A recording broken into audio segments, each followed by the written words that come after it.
बिस्मिल्लाहिर्रहमानिर्रहीम। अस्सलाम वालेकुम। कैसे हैं आप लोग? मुझे कुछ लोग पूछते हैं कि सेब है उसको पील आउट करके छील के उसका छिलका उतार के खाना चाहिए या नहीं। तो मैं आपको एक सीधा सा जवाब देता हूं कि अल्लाह ताला जो है, अल्लाह ताला इंसान को मुश्किल में नहीं चाहता। हमेशा इंसान के लिए अल्लाह ताला ने आसानियां ही पैदा की हैं। जिन चीज़ों का छिलका आसानी के साथ उतर जाता है तो उनका आप छिलका उतार के खाएं, और जिन चीज़ों का छिलका आसानी से नहीं उतरता तो उनको वैसे ही खा लें। मिसाल के तौर पर आप बाग में जाते हैं, ठीक है, वहाँ पे सेब आपको मिलता है, तो आपने क्या करना है कि सेब, चूंकि अल्लाह ताला आसानी पैदा करता है, हर बंदा अपने साथ चाकू तो छुरी तो नहीं ना उसने उठाई रही होती, तो अगर वो बाग में जाता है, सेबों के बाग में जाता है, तो वहाँ से देखें कि सेब है तो सेब छिलके समेत ही खा ले।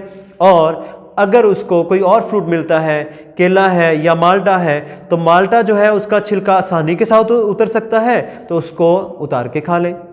तो जिन चीज़ों का छिलका आसानी के साथ उतर जाता है उनको उतार के खा लें, और जिनका छिलका आसानी के साथ नहीं उतरता है उनके लिए कुछ मतलब आला चाहिए, चाकू चाहिए, छुरी चाहिए, या कोई और जो आला है वो चाहिए, फिर वो ऐसे खा लें। मसलन देखें ना, कोकोनट है तो उसका तो छिलका तो बड़ा हार्ड होता है, बादाम है तो वो तो तोड़ना ही पड़ता है, वो तो डेफिनेटली आपके पास अल्लाह ताला ने कॉमन सेंस दी है, आप उसका इस्तेमाल करेंगे।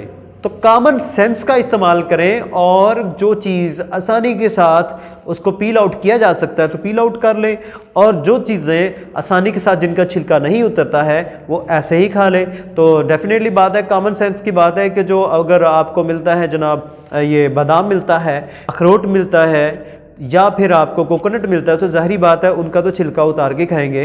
तो वो अगर आप लोग ट्राई करना चाहें, वैसे खाना चाहें तो खा लें, मुझे कोई इतराज़ नहीं है, ठीक है ना। तो एक मैं जनरल सी बात आपको बताई है कि ये तरीक़ाकार है, ठीक है। अल्लाह ताला ने वैसे हर चीज़ में हिकमत रखी हुई है, आसानियाँ रखी हुई हैं। अल्लाह ताला आप लोगों के लिए भी आसानियाँ ही पैदा करे। अस्सलामु अलैकुम।